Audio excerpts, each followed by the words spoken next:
A while back I did a video on how to play the Lydian Mode or the Lydian scale, and there were some questions on how to play that little device or that little piece. And this is how you do it.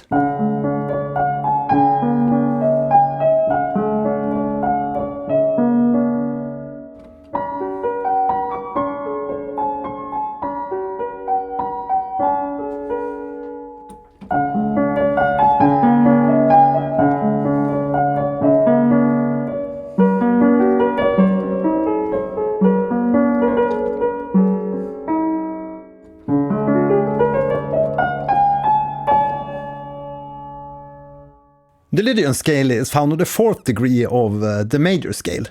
So if we count from C, 1, 2, 3, 4, and we play the major notes from the F, it will be a Lydian scale.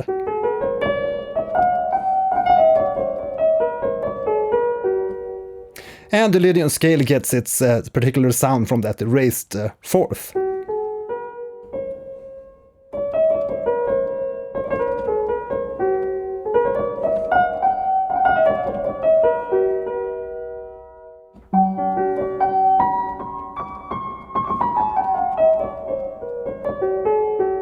Follow for more tips.